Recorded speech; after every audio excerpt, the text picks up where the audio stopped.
For people who haven't seen it, the fact that not only did AOC decide to endorse the sitting incumbent president for re-election, Joe Biden, even though there are two primary challengers that he has, Marianne Williamson and RFK Jr., as well as a third-party candidate who's running, Cornel West, who supposedly espouses ideas that AOC at least once pretended to believe in, much more so than she pretended to believe in the ideology of Joe Biden.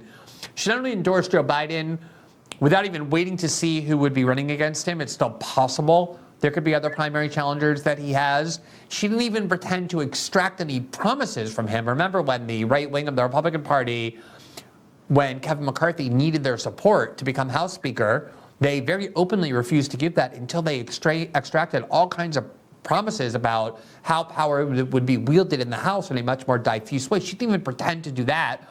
And then to add insult to injury, the place she chose to unveil her endorsement is the podcast Pod Save America, hosted by Obama administration national security officials who are complete and steadfast loyalists to the Democratic Party. You wind them up and they heap praise on not just the Democratic Party, but it's on all of its leaders. It's basically a place where the Chuck Schumers and Nancy Pelosi's of the world go to talk to their loyal flock. So let's look at her doing this, and I'm going to I don't even have to ask you a question, Nick. You're going to be all ready just to spout all sorts of things once you hear this. So I'm going to subject you to this one more time, and I apologize in advance. But for anyone in our audience who did not see it, here is AOC formally endorsing the current Democratic incumbent president, Joe Biden. The president's only primary opponents are Marianne Williamson and Robert F. Kennedy Jr.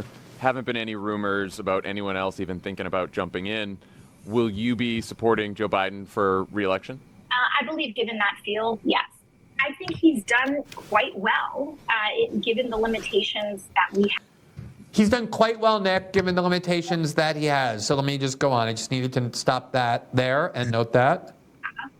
I do think that there are ebbs and flows, as there are in any presidency. You know, there are areas that I think were quite strong when he came right out of the gate with the American Rescue Plan. And of course, the Inflation Reduction Act was a massive step in terms of our climate agenda.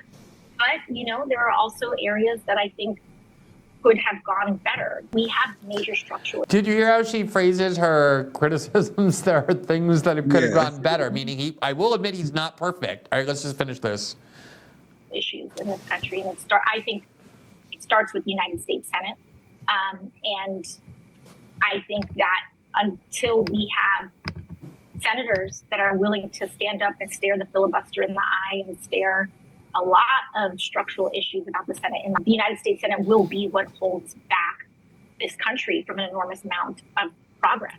So she was willing to admit reluctantly that Joe Biden is not in fact perfect. There are things that could have gone better, but she very quickly added that it's not his fault in any way. It's the fault of the Senate, particularly Joe Manchin and Kyrsten Sinema, and it's the Senate that needs to be fixed for Joe Biden to be perfect, but he's certainly extremely good and therefore merits her endorsement. What is your reaction to that, Nick? That shows how AOC's job is just to do PR for the Democratic Party, because she's head faking to the legislative branch as if the left biggest criticism of Joe Biden is what he have not done. Our biggest criticism is the fact that he's about to start World War III because of AOC. And AOC used to stand for abolishing ICE. Now you have Joe Biden, who's funding ICE $6 billion more than Donald Trump, deported more people than Donald Trump. Now this is not an issue she cares about. She pretended to be a climate activist for clout for years, and now she endorsed a president who is spanning out the Willow Project, who is a fracker, who actually did more public drilling than Donald Trump. But she's not a climate activist when a Democrat is in charge. She's a climate activist only when a Republican is in charge. And I think this shows how weak Joe Biden is right now. Because in the last election, they had to make a progressive task force to head fake and pretend that they're going to get progressive policies. There's none of that now. And there's zero excuse for anyone to endorse someone with a horrific record like Joe Biden a year and a half before the election. Their job is to lead workers off a cliff and undercut our negotiation power. Now is the time where we had the most negotiation, and AOC seeing how weak Biden is in the polls, often also because RFK and Dr. Cornel West, who is already polling at 6%.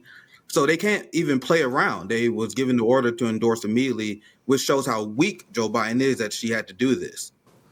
Do you remember the time in 2018 when she picked out a really striking outfit, all white? It was very dramatic, and she put it on, and then she went down to the border and she posed in front of a camera that was wielded by her staffer in front of that fence overlooking a parking lot. But it was eventually, if you traverse that parking lot, you arrived at the place where migrants were held, and she posed in these very pained and anguished ways because she was so deeply moved as a human being about the cruelty at the border. Nothing has changed at the border. Absolutely nothing has changed about the border. And she has not even gone down there or even barely mentioned the border. And the thing I genuinely don't understand is how people don't end up being offended by this. The fact that they just so blatantly trifle with people's emotions in ways that prove so completely inauthentic. And that's the argument that we make at Revolutionary Blackout. Who's really worse, Glenn? Joe Manchin, we know he's an asshole. He stands on yachts and shout down protesters. I don't know if you've seen that famous video where he was on a yacht shouting down protesters. Openly takes millions of dollars from big oil and all these corporations. So his mindset is, if you vote for him as a leftist or as a worker, it's kind of your fault because he's not hiding who he is. I will make the argument that it takes a special kind of evil and maliciousness to do what AOC and Bernie Sanders has done. And the professional managerial class, for the most part, has protected them from the reckoning that is going to come. This reckoning, and you see the increased anger about AOC and Bernie. Even Jacobin now has the balls to criticize AOC and Bernie Sanders now, just because there's overwhelmingly dislike over her. And her politics has failed.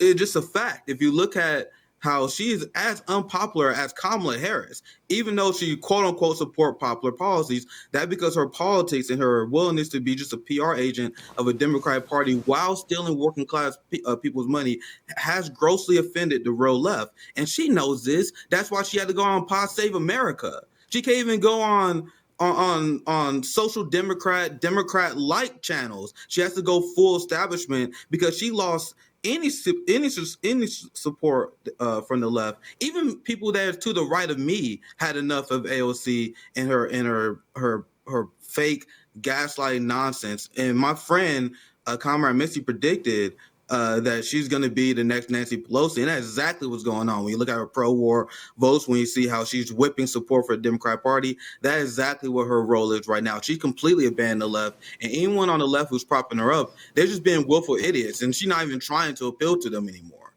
Yeah, I think it's an interesting point. She did used to go on kind of left-wing shows, on shows that were still loyal to the Democratic Party, but did that kind of like pretending to be angry about neoliberalism and the like. And she wouldn't even show her face there anymore because she can't get asked one critical question. She confines herself now to the studios of CNN and MSNBC and these Pod Save America type podcasts where she's treated.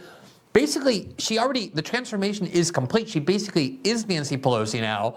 Politico welcomed her to the fold just a few months ago with an article entitled, The Evolution of AOC, and the subheadline was something like, she went from being an outsider to the ultimate team player.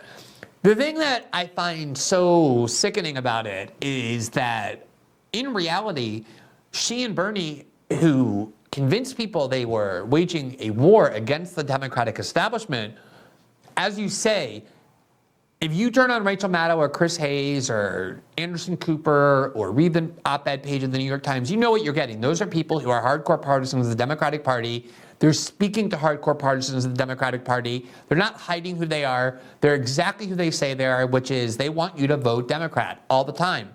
What makes AOC and Bernie so insidious is that in a lot of ways they've become the most important weapon of the Democratic Party establishment. Its most valuable asset. At the same time, they were pretending to undermine it because you don't need to convince Rachel Maddow fans to go and vote Democrat. They're going to vote Democrat no matter what.